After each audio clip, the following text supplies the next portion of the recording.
여러분 안녕하십니까. 황하천입니다. 조국 사태 이후 우리 사회의 공동체 신뢰가 무너져 버렸습니다. 적어도 공동체의 신뢰 기반은 공동체 유지와 발전을 위한 최소한의 필요 조건입니다. 그래서 오늘은 공동체 신뢰, 좌파 정권이 망가뜨렸다라는 제목으로 몇 가지 걱정해 보려고 합니다. 문재인 대통령이 조국을 법무장관으로 임명할 때 한 깨어있는 586 세대 선배가 절규했다고 합니다. 안 돼. 임명하면 안 돼. 제발 임명하지 마. 이렇게 절규했다고 합니다. 아마도 조작 왜곡과 거짓말과 위선을 이미 간파하고 있었기 때문일 것입니다. 586 좌파 선배의 눈에도 턱도 아닌 짓거리라고 비추어졌었기 때문일 것입니다. 이 좌파 선배는 그래도 바른사문의 통찰을 가진 선배이면 분명합니다. 좌파 진영의 몰락과 분열을 막기 위해서라도 대통령은 고집을 거둬라 라는 절규가 아니었겠습니까? 온 국민이 뻔히 지켜본 사실을 혼자만 못 본 것처럼 말하는 그런 대통령이 좀 싫었을 것입니다. 더러는 이런 양심 있는 좌파들이 있다는 것이 참으로 신기할 뿐입니다. 문 대통령은 스스로 국민과 소통을 잘하기로 약속하며 당선된 지도자입니다. 그런데 자기 편만 챙기는 그런 고집불통 대통령인 줄은 몰랐습니다. 이런 지도자를 둔 국민은 퇴로가 없어서 고단할 뿐입니다. 좌파 언론들 앞에서 공정의 가치, 언론의 역할에 대해 다시 한번 깊이 생각할 소중한 기회라고 평가한 적도 있습니다. 조국의 부정적 기사를 의식해서 하는 말이었습니다. 조국 편을 들어온 법무부 차관과 검찰국장을 불러다가 우리 차관 운운하면서 쇼 같은 사진을 찍기에 바빴었습니다. 이미 대통령은 좌파의 목소리 외에는 아예 안 듣기로 결심한 것만 같습니다. 그래서 최근 우리 사회는 완전히 반대 방향으로 가고 있습니다.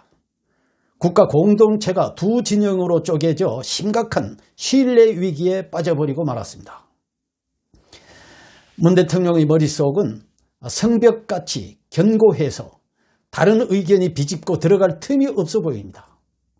고집불통 성벽이 상대방에 대한 불신을 양산하고 있습니다.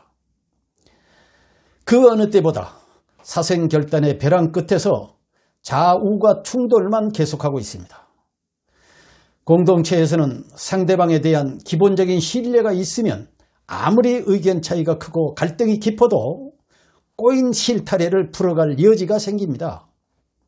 그런데 작금의 우리 사회 신뢰는 진영 논리의 간극이 너무나 깊어 한쪽이 죽기 전에는 좁히기가 어려워 보입니다. 도대체 왜 누가 이렇게 양갈래로 찢어 놓았습니까? 정치적 견해 차이는 어느 때나 있었습니다. 그런데 이토록 상대방과의 극심한 대립으로 공동체의 신뢰 기반을 송두리째 뒤흔들어 버린 적은 없었습니다. 순전히 문재인 좌파 정권이 들어서면서 정치권 분열과 대립을 부추겨 생긴 일입니다. 프란시스 후쿠야마 미 스탠포드 대학의 교수는 국가와 신뢰 자본을 연구한 학자입니다. 그는 선진국과 후진국의 차이를 가르는 것은 신뢰 자본이라고 했습니다. 1996년에 쓴 트러스트에서 신뢰를 국가 번영을 이루기 위한 중요한 요소로 꼽았습니다. 그러면서 한국은 공통의 규범으로 볼 때 서로 존중하며 협력하는 신뢰가 부족해서 저신뢰 국가로 분류해버렸습니다. 23년 전 이 후쿠마와의 통찰은 지금 시점에서도 너무나 뼈아픈 일이 아닐 수 없습니다. 더구나 조국 사태를 계기로 한국 사회의 신뢰 기반은 거의 붕괴 상황으로 내몰고 말았습니다. 세대 갈등, 빈부 갈등이 날로 심해지는 가운데 정파적 이해에 따라 상식과 통념까지 뒤죽박죽돼 버렸습니다. 여야 할 것 없이 내 편이 아닌 상대편은 애당초 믿지 못할 대상으로 전락하고 말았습니다. 심지어는 친구들까지도 두 쪽으로 쪼개져 불구대천 원수가 되어 있습니다. 이렇게 사회 전반의 신뢰 기반이 무너진 위기는 기본적으로 정치 실패 탓입니다. 그래서 좌파 정권, 대통령과 여당의 책임이 무거운 것은 두말할 나위가 없습니다. 신뢰가 낮은 사회에서는 정치도 행정행위도 연속성이 보장되지 않습니다. 다양한 행태로 이염회피 비용은 증가할 것. 저신뢰 사회가 고비용 구조로 갈 수밖에 없는 이유입니다. 법과 규칙으로 정해야 하는 사회의 경쟁력은 뒤처지고 사회적 갈등 비용도 늘어날 수밖에 없습니다. 이 좌파 정권이 공동체의 신뢰 기반을 흔들어 지지층 결집에 이용하면서 공동체의 신뢰 기반이 회복할 수 없게 되어버렸습니다. 더구나 사법부까지 합세해서 신뢰를 땅에 내팽개치고 있는 형편입니다. 좌파 단체가 이승만과 박정희 전 대통령들을 욕보이고 조롱하기에 만들었던 100년 전쟁이라는 영상물이 있습니다. 한마디로 조작과 오역투성인 왜곡된 다큐, 이런 내용을 김명수 대법원이 역사에 의문을 제기한 정도인데 뭐 어떠냐, 이렇게 손을 들어줘 버렸습니다. 이미 미국 CIA 보고에서도 이승만은 한국 독립을 위해 평생을 몸바쳤다고 적시해 놓고 있습니다. 그런데 궁극적으로 나라를 통치하겠다는 목적도 포함되어 있었다고 하는 그 부분을 가지고 권력욕을 채우기 위해 독립운동을 했다고 둔갑 폄훼해 버렸습니다. 마치 이승만이 메가더에게 미친 듯이 러브레터를 썼다. 미국이 단독으로 한국을 점령해 주세요. 전 소련이 싫어요. 뭐 이렇게 이승만을 악질, 친일파, A급 민족 반역자, 프레이보이, 무슨 하와이 깡패, 돌대가리, 무슨 썩은 대가리라고까지 조롱해 댔습니다. 뿐만 아니라 대한민국의 경제성장은 친미 정권에 대한 미국의 원조 덕분이었지 박정희는 꼭두각시였다고 박정희를 폄하했습니다. 우리 국민들은 과거 건국에서 산업화 과정의 역사를 너무나 잘 알고 있습니다. 두 거물, 이승만과 박정희가 전쟁 후 폐허에서 나라를 일으킨 세계 유일의 성공 사례 국가 지도자들이라는 것을 너무 잘 알고 있습니다. 그런데도 이런 대한민국 어른들을 모조리 욕보이고 있는 중입니다. 한마디로 이 100년 전쟁이라는 영상물 자체가 대한민국 역사를 능멸하고 있습니다.